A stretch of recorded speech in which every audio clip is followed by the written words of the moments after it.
Je suis Moulay Seck, le candidat de la coalition Gox Yu Bess à Thiès. Et aujourd'hui, on est réunis avec une seule couleur, avec une seule coalition, qui est la coalition des candidats du quartier Médina Fall. Le quartier Médina Fall étant l'un des plus grands quartiers du Sénégal, avec plus de 75 000 habitants, on a constaté qu'il n'y a jamais eu de député, qu'il n'y a jamais eu de ministre issu de ce quartier. Aujourd'hui, on est mandaté par la communauté pour défendre l'intérêt exclusif du quartier. Le manque d'infrastructures, le manque d'emploi, des infrastructures de santé, d'éducation et tout. Aujourd'hui, comme mon frère vient de l'indiquer, on balise le chemin pour nous et pour les futures générations pour que la voix de Médina Fall puisse être entendue au niveau du Sénégal. Maintenant, cette coalition qu'on vient de mettre sur pied, c'est comme une belle fille charmante entre les mains de qui la veut. Il faudra maintenant venir la courtiser. C'est une parabole. Je parle pour les coalitions les plus grandes du Sénégal, qu'il veut les voix des Médinois, il faut qu'ils composent avec les fils et les filles de Médina Fall. Aujourd'hui, nous réclamons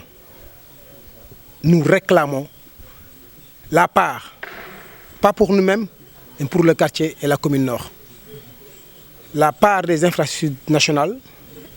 la part au niveau des décisions, la part au niveau des postes de responsabilité et la part au niveau tout court de l'emploi. Donc nous appelons tous les fils de Médina Fall et toutes les filles de Médina Fall, de quelque obédience politique que ce soit, de venir nous rejoindre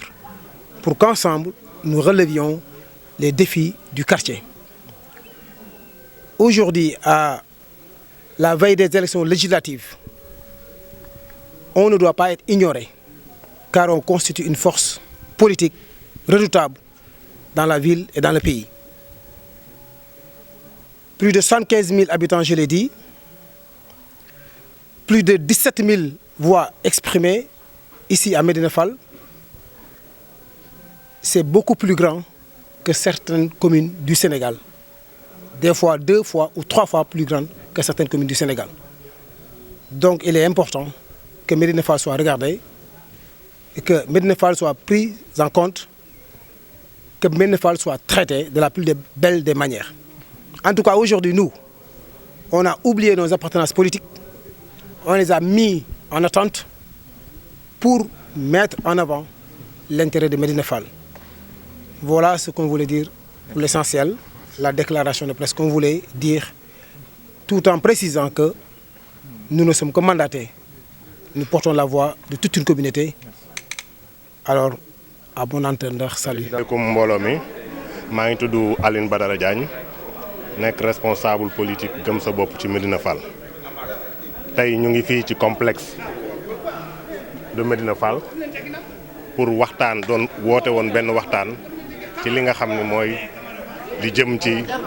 élection législative bi ak li jëm ci suba dëkk bi. Dañu constaté que ni gis nañu bu ñu defee constat dañoo xam ne xool ni lépp li nit ñi doon jooy mooy que seeni doom ànduñu woon moo tax élection locale yi ñu passé ñu am li ñu am. Ñun nag ñi nga xam ni ay candidat lañu woon tax sax fii sax du liñ nekkoon candidat moo ñu fi taxawal mais dañ fi taxaw ngir nekk ay doomu Médina Fall ngir xalaat ni Médina Fall lu mu war a mën a am suba ay doomam ñoo ko war a mën a jox te lépp a ngi fi. Donc kon ñu xalaat ni jot na fi mu toll ñu teer intérêt personnel yëpp ñu booloo nekk benn say boo xam ni mu ngi tudd Médina Fall. bi ñu waxtaanee nag waxtaan wi génneen na que ni ak képp ku manti doon ku nekk doomu Médina Fall ak foo manti bokk ci obédience bu manti doon boo fexee ba fa nga xam ni fa ngay liggéey ñu fal la ci position boo xam ni xalaat nañ ni suñu booloo ànd ak yow Médina Fall dina am député ñun pare nañu pour ànd ak kooku ak kum manti doon. Donc kon fi mu toll bal bi mu ngi nekk ci ñi nga xam ni ay acteurs politiques lañu ay acteurs de développement lañu ci biir Médina Fall nekk fa ñu nekk di fa liggéey di fa xeex di fa nañu fexe ñoom ba ñu taxawal leen ndax xam nañ ni Médina Fall mu ngi ci seen ginnaaw léegi comme li nit ñi doon ñàkk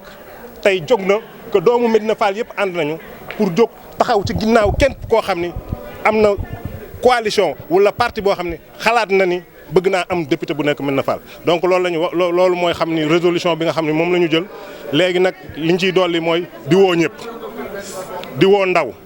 di woo acteur politique di woo acteur de développement di woo jigéen et ensuite leneen li may tëjee mooy di ñaax parce que jot na peut-être duñu wax ni ay mag lañu waaye jot na ci ndawu Médina Fall jot na ci ndawu Médina Fall ñu jóg jël seen destinée en main jot na ci ndawu Médina Fall ñu jóg dem jëli li nga xam ni moom la ñu moom ñun nag li ñu man mooy ubbi yoon bi ñoo ngi koy ubbi di ko baliser mën naa am ni njariñ yi duñ ko jariñoo suba yàlla nañ ko jariñoo waaye bu subaa bu ko nit ñi jariñoo nañ xam ni seen mag yi taxaw muy Birane Gueye di Malay Seck di Ndiaga Wade di Mouhamed Ndoye moom sax ci ndaw yi la bokk di Badou Diagne am na lu ñu ubbi woon te loolu nga xam ne ñoom la ñu àndoon def ko moom moo indi lii tey donc maa ngi leen di sant di leen gërëm yéen journalistes yi xam nañ ni xaw nañ leen fay yàggal tuuti waaye lii lépp liggéey boo xam bëggoon a am liggéey bu mucc ayib rek moom moo taxoon ñu def ko wasalaam ñu ngi lay. ñaata kuréel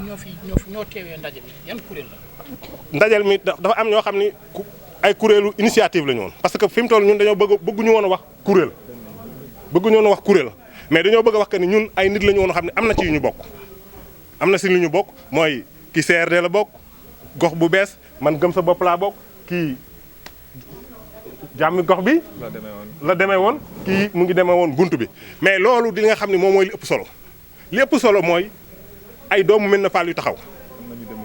am na ñu demul woon ay doomu Médina Fall taxaw ubbi ñun li ñu def dañoo ubbi dañoo créer parce que ñun moomuñu ko dañoo créer pour woote nit ñi ndax am na ñoo xam ne nekkuñu fii bu ñu nekkul candidat bu subaa bu dee ni faluñu leen ci liste bu baax ñu am koo xam ne fal nañ ko ci liste bu baax te nekkul fii te mu nekk doomu Médina Fall te ñu xalaat ni kii bu demee dina gagné te bu gagné dina liggéey Médina Fall ñun jël nañ décision ànd ak moom donc kon jàppale ko donc kon loolu xam na ni kon donc nekkatul obédience politique nekkatul bokk ci fenn fu mënti doon mais Médina Fall moo ñu ñor ndax Médina Fall dañoo wax ni depuis 1960 ba tey mosula am député mosula am ministre donc kon ñun bëgg nañu xam ni ci lii ñu sumb tey